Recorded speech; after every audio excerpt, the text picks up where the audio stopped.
Pernah tak anda tertanya kenapa nenek moyang kita begitu tegas tentang pantang larang? Mungkin anda fikir, alah, itu cuma mitos lapuk. Tapi hakikatnya setiap pantang larang ada cerita dan makna tersendiri.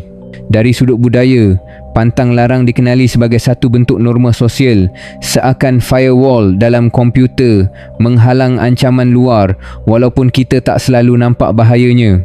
Sebagai contoh, larangan tertentu bukan saja menjaga adab tapi juga dipercayai sebagai perisai metafizik daripada gangguan alam ghaib.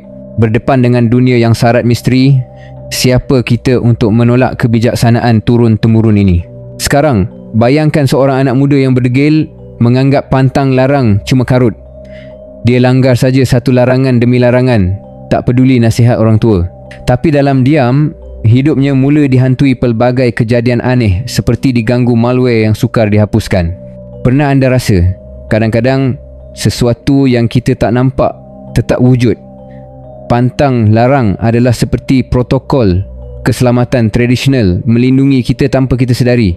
Jadi sebelum kita menolak bulat-bulat kepercayaan lama, tanyakan diri sendiri, adakah pantang larang hanya sekadar warisan atau amaran yang menyelamatkan kita dari sesuatu yang lebih gelap?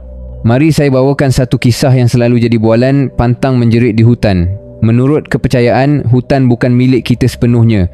Ia dihuni entiti yang kadangkala sensitif pada bunyi manusia.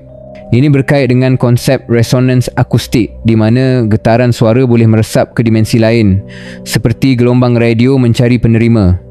Kisahnya ada seorang remaja bernama Faris yang masuk ke hutan bersama rakan-rakan. Saat dia menjerit gara-gara terkejut terpijak ranting, tiba-tiba seluruh hutan sunyi.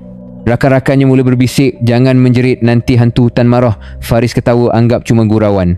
Tapi malam itu, khemah mereka digoyang sesuatu. Bunyi jeritan sayup-sayup kedengaran, seolah-olah ada makhluk lain meniru suara Faris.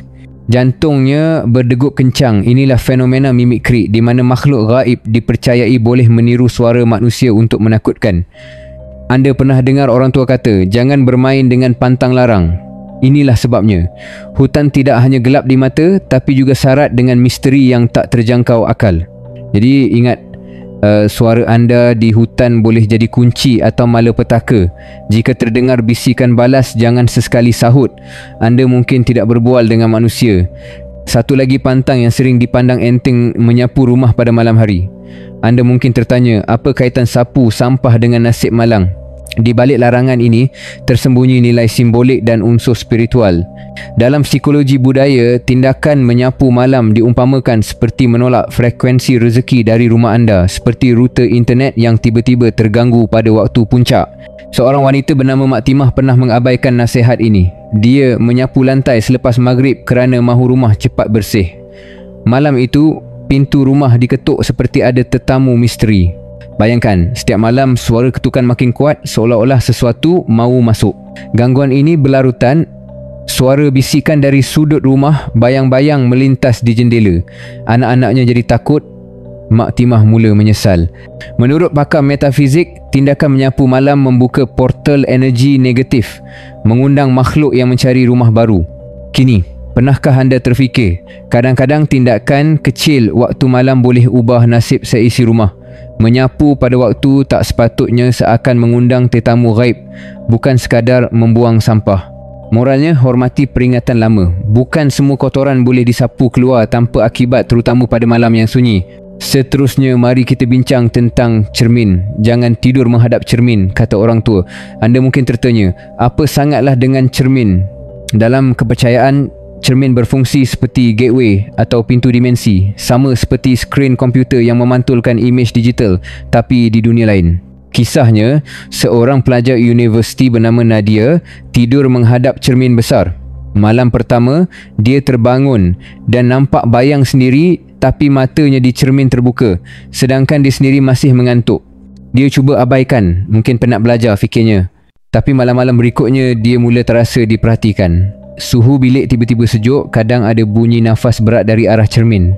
Inilah fenomena parallel reality, teori di mana dua dunia boleh berinteraksi walau hanya seketika. Sekarang anda bayangkan sendiri, adakah wajah dalam cermin itu hanya pantulan, atau ada entiti lain sedang meniru anda dari balik kaca?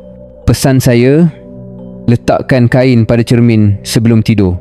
Kadang-kala apa yang kita tak nampak lebih bahaya daripada yang kita lihat. Akhirnya kita kembali kepada persoalan utama, apa sebenarnya fungsi pantang larang dalam hidup kita. Ia bukan sekadar tradisi, tapi sejenis sistem keselamatan sosial seperti antivirus yang scan ancaman tak nampak. Setiap larangan, dari menjerit di hutan hingga cermin di bilik tidur, semuanya ada lapisan makna. Ada unsur psikologi, ada juga spiritual. Dalam teori budaya, ini dipanggil cultural encoding, di mana nilai dan amaran diintegrasi dalam amalan harian. Sekarang anda mungkin bertanya, perlu ke kita percaya sepenuhnya? Jawapannya, hormatilah. Kadangkala sesuatu yang tidak logik pada hari ini mungkin jadi penyelamat pada hari esok. Cuba bayangkan jika semua pantang larang dihapuskan. Adakah kita benar-benar selamat tanpa garis perlindungan itu? Saya ingin akhiri dengan satu renungan. Tradisi adalah benang yang menyambung masa lalu dengan masa depan. Jika kita terlalu yakin dengan sains moden, jangan lupa ada perkara yang tak terjawab oleh logik. Terima kasih kerana mendengar kisah-kisah seram dan pantang larang bersama saya. Jangan lupa, kadangkala larangan itu bukan sekadar larangan. Ia mungkin penyelamat anda di malam yang sunyi.